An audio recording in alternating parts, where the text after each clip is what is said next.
All right, guys. Well, then we still have our top 5 Han moments that we wanted to talk about, Yes, or some of sir. our favorite Han moments, at least. What are our favorite Han Solo moments in all of Star Wars, This is Aaron? hard because, like, whenever I was like, all right, what are my favorite Han moments? Like, they didn't just like some characters. It's easy for me to just pick out some points. Yeah. Um, Other ones, like, I don't know. I was trying to think about like the traditional. I'm sure everyone loves Empire Strikes Back when he's in the carbonite chamber and he's gonna, I love you. And he's like, I know, and I'm like, that's fine. Yeah. Is that my favorite moment? I guess it's good, So I was trying to think of like around that too. Of like, Okay. I don't want to just. Do I just want to pick that, or do I want to Sure. pick other stuff too? I know that so. you kind of has that of your standard. Like, what do you think of first? Mm-hmm. You tend to use that as your standard for favorite. Like, what do you recall first? It's Yeah. interesting. Yeah. Yeah. So, my top 2 I know I have, and then I have some other ones that I'm like they're probably somewhere in the next 3, Okay. but I just don't know where exactly they want to sit. Well, as all of our top 5 lists, we'll probably have more than 5. You never know. Yeah. Right. Well, I'll go with 5. Uh-huh. This one I picked because it's also one that I think about a lot when I think about Han Solo. It's from A New Hope. I also tried to like pick things from various elements Me of too, Han yeah. Solo as much as I could. When they're on the Death Star, Mhm. there's the point whenever like they're kind of like they're regrouped, they're out of the trash compactor, they're trying to figure out what they're gonna do exactly and stuff, and then it's like some stormtroopers come around a corner and he shoots one and just starts chasing after him. He yells, "Get back to the ship!" and he's running after him.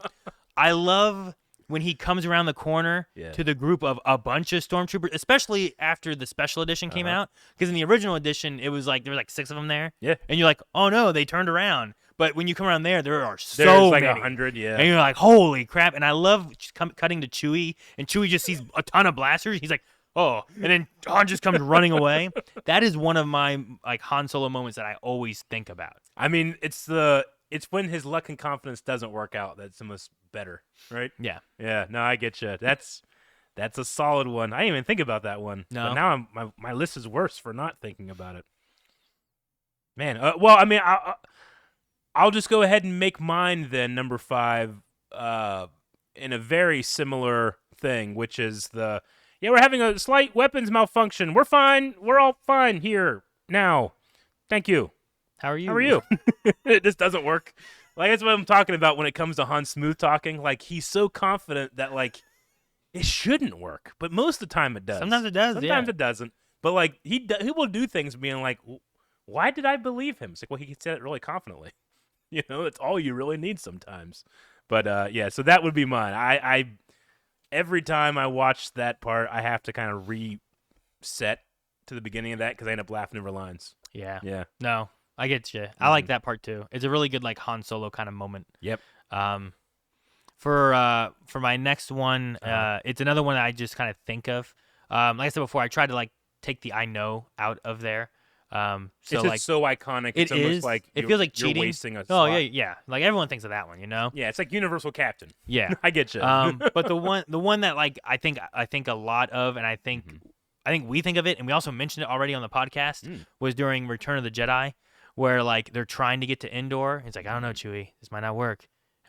Just get close, but don't get too close. I love the idea of he's just like, I don't know, fly casual, and like we talked about the walk casual and how it nodded to this stuff and too. But that one there, and then we also had like a video where we were doing like the Star Wars like password game or whatever it was, and like we had a fun moment with that too. Yep. Like it just sticks in my head a lot of like a Han Solo quote is fly casual, and I like that one a lot too. Agreed. That's a solid choice. A surprising amount of mine are from the sequel trilogy. Okay, cool. I'm gonna go with my next one. I mean, again, it's one of those moments that if you've watched the trailer, it doesn't hit you as hard. But the more I watch it, the more it hits me as intended. It takes quite a long time to get Han Solo and Chewbacca on the Falcon. Like what's like a half hour before that happens, or 40 minutes, I don't know.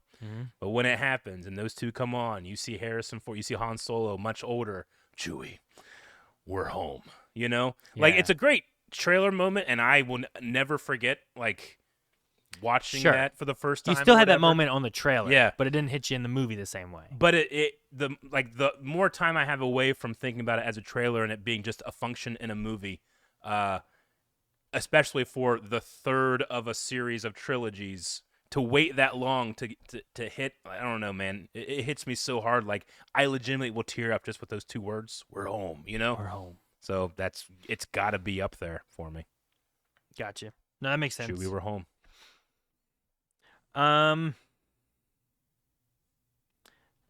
I struggle because I wanted to pull something. Where are we at? Are we at 3? I'm at 3, right? Yes, sir. Good. I wanted to pull something from Empire Strikes Back. Okay. I struggle on 2 things. One of them is what I'm probably going to pick. My honorable mention on it is probably going to be that Han went after Luke on Hoth. One of those things where, like, after reading this book too, talking about friends and like putting yourself out there and like coming back, like especially with Kira and stuff too. I think this one is one where it's like Luke never came back. Like, deck officer, like, what's going on? Where is he?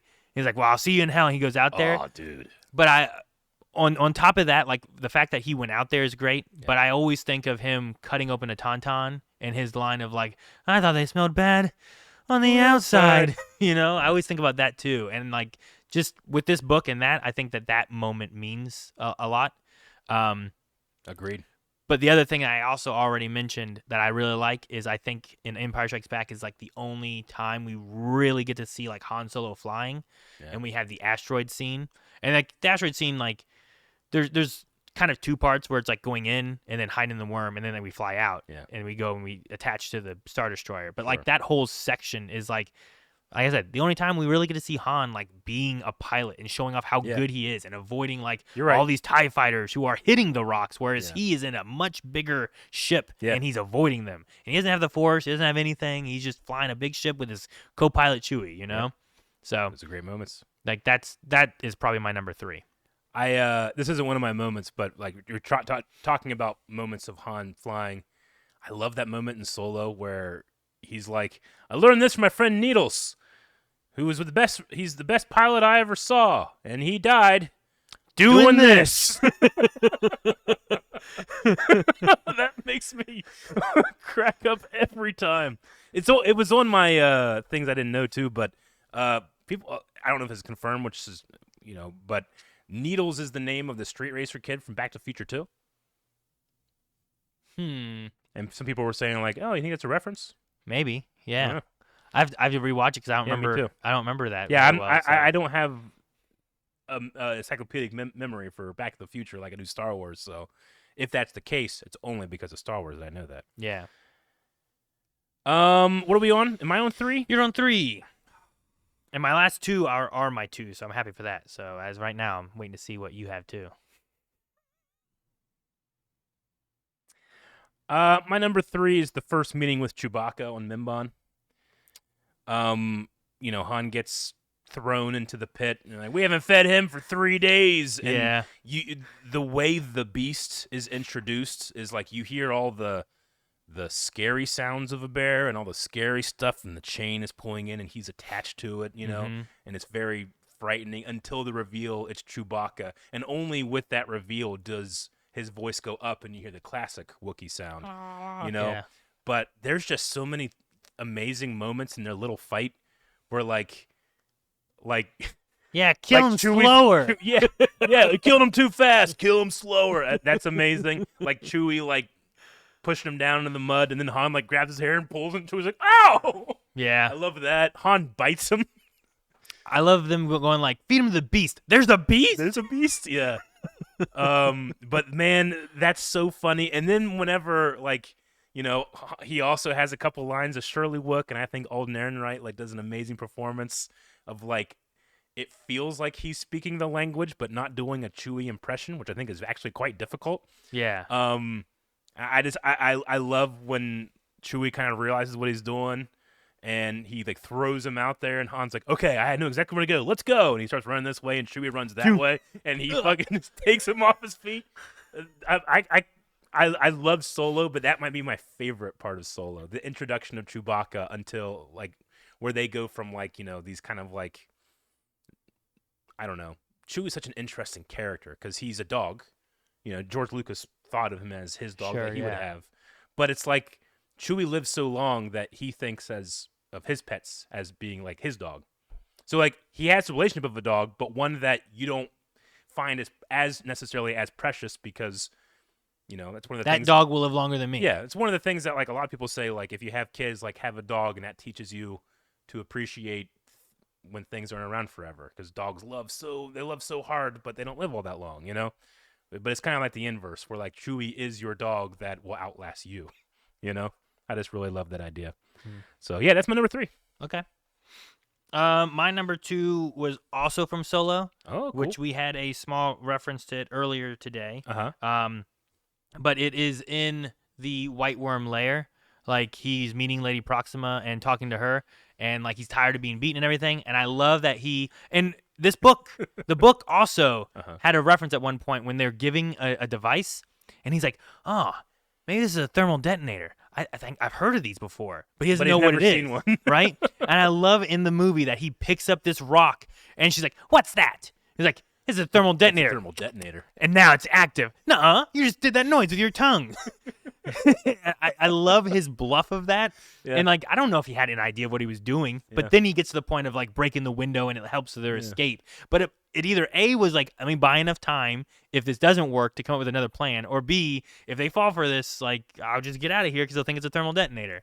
So it's an amazing moment. I just really like that. And I think about that one from Solo various times. I just love the idea of being like, it's active. Oleg Goo has a good point. I can't think of a single line, a single time that Han's smooth talking actually works. We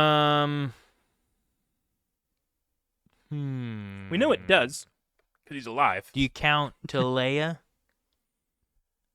That type of smooth talking. Does that count? My hand's dirty too. What are you afraid of? What's the one whenever like they're in the thing and they just like, shh, wait, and you're like, they're kind of like waiting there. Yeah. And he's like, sorry, princess, we don't have time for anything else. You know, He walks away. I don't know if that part is necessarily smooth talking, but like, there's a lot of parts in the asteroid that like things are happening and you're feeling like that like sexual tension and stuff between the two of them. Yeah. Like maybe some of that stuff maybe works a little bit. My favorite sexual tension thing is like, we don't have time to discuss this in a committee. I am not a committee. So funny. But as far as like any other times that they do talking, man, I don't know. I'm trying to think of anything. Yeah. I don't necessarily have anything specifically. Free Metroid Hat, $5 super chat says, I love the delivery of Han Solo saying, "That's not how the Force works." One of my favorite lines from Han Solo for sure. You're cold. Yeah, it's that whole one. segment, right? Yeah. I love that. That was your 2? That was my 2, yeah. Here's the thing, my top 2 they're both from the sequel trilogy. My second one will be what we're kind of just talking about. It's true. All of it. It works so well for me because it is the bookend of, in my experience, there's no such thing as luck. And being like, look, old man, I've gone from one side of this galaxy to another. I've never seen anything that tells me there's an all-powerful force controlling everything. And then you have Han at the end of his life after he's suffered and lost and loved, and he can look at these kids and be like, hey, there's stuff out there. It's true. All of it, you know? So I think the strength of that only works with the contrasts, but it shows a character arc that, like, even if you don't know all the expanded universe stuff and extra stuff, you can feel Han's lived experience, which, I mean, he is the Obi-Wan to these kids in that movie. He is the Obi-Wan figure, right? Yeah. Like, a lot of people tackle, like, it's just retelling Star Wars. Like, well, that's the case. Han Solo is Obi-Wan. Yeah. You know? Yeah, he's the old man who shows up and kind of introduces you to what you didn't know. And then you lose him. Mm-hmm. Yep. All right. So my number 1 then is from the sequel trilogy. It's so whenever I was thinking about Han Solo stuff, I was like, okay, what are things I can think of? And I was like, I thought of the thermal detonator. I thought of the scene in the hallway with the stormtroopers. You know, I thought of the asteroid flying and stuff. But then I was like, you know what? I said before, I've only really watched Rise of Skywalker 2 times, and I was like, there's that scene where Han Solo showed back up, and I want to go and I want to rewatch it. You took my number 1, Aaron. I was wondering if you have it too, because I was like, I don't know if Eric would pick this as number 1. No, dude, I'm not sure. It's my favorite scene in Rise of Skywalker. I think you go around, you look at people that hate Rise of Skywalker, like, yeah, but that one Han Solo scene, that was good. Yeah. And like you might be like, oh, that's that's a Leia moment, not a Han Solo thing. But Han Solo shows up and he's talking to Ben, you know. And whenever I watched it, like I like what he says to him, You know, he says, "I miss you." You know, there's the argument over the memory and stuff. But the thing that got me the most when I rewatched it was like we got to the part of him being like, "I don't know if I have the strength to do what I need to do." Like he says that line again. And then you have him go, "Dad, I know." And I was like, "Oh man, they tied up all the different things, and I really liked it." And I was getting teary eyed, and like I haven't watched it since. It's Kylo replaying the moment with his dad, but then there's also, like you said, there's a Leia. Leia's in there, and it's the implied "I love you." Mm-hmm. Oh, so good. So like I didn't absolutely my number one. I didn't pick the "I know" that I think everyone would go to, and when I got to this, I'm like, that's my number one. This is why we're best friends. I did the exact same thing. I ain't picking that one. I'm picking this one. Yeah, this one hits me harder. I don't know why. Maybe it's because the other one like always existed for me. Maybe and that was one that I got to experience like live in the theater. I don't know. Yeah. But dude, that one is so good. But I feel like that moment of Han is such a culmination of like the original trilogy and the sequel trilogy. Like so many things are in that one, and the scene's not that long either. Yeah. You know, it's like 2 minutes maybe at most. I feel like it feels like so quick, but sure. I really like that scene. Well, I'll have to go for an alternate. No, we can share number one. We can both be there, Eric. Well, you give an honorable mention. Okay, go ahead. You can do your number one or whatever. Well, then can I have 2 honorable mentions? Well, sure, because I bet you I have one more on my list that I was like, I don't know if I need this one or not. Yeah, I bet it's on yours. Yeah, I bet it's at Maz's castle. Oh no, it's not actually. Oh no, okay. I mean, I'll make this my number one. I mean, it's the most classic Han Solo moment. It deserves to be there, so I'll put it there. Han's coming back to save Luke, takes out Vader. It's such a cool moment because if you think about it from Darth Vader's point of view, he must be like, who the fuck was that? That guy saved my son, also stopped me from destroying R2, my wife's droid. He's also hanging out with the droid that I built, C-3PO. He's also hanging out with the Wookiee who saved my Padawan, Ahsoka Tano. He also is hanging out with my daughter, Princess Leia. Does he have all that? Does he connect all those? He connects all there. He also, he shot the TIE pilot that stops me from doing all that stuff in an 18-wheeler. Who was that guy? Who was that guy? You know? Yeah. Like Chewbacca and Ahsoka have that connection. R2 is Anakin's droid. 3PO is Padme's droid.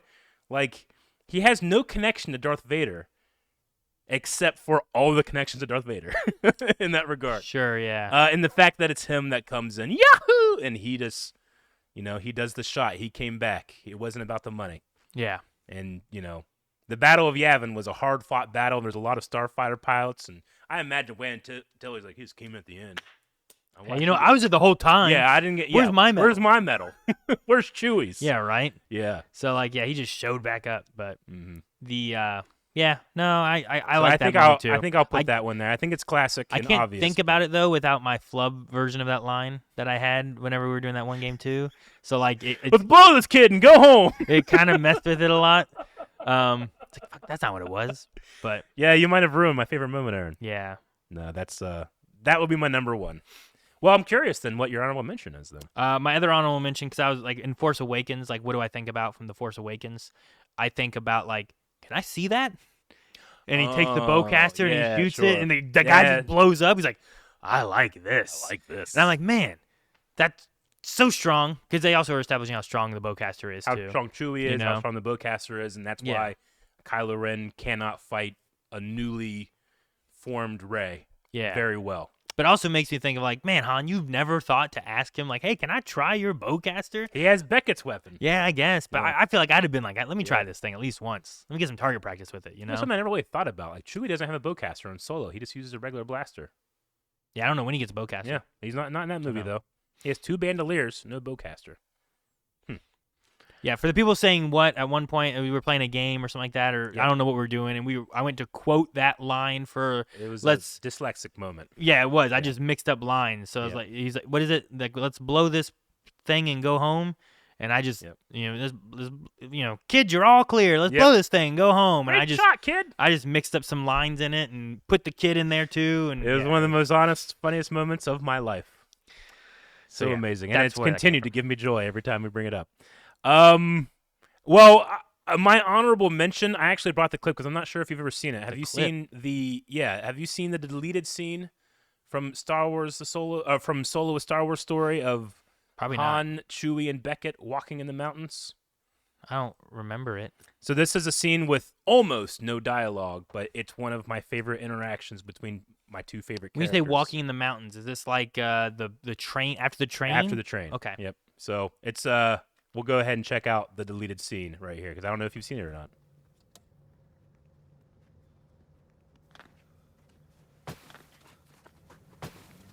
What the?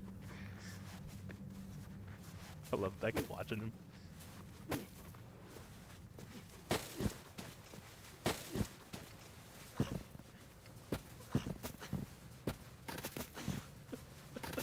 Hey! Hey!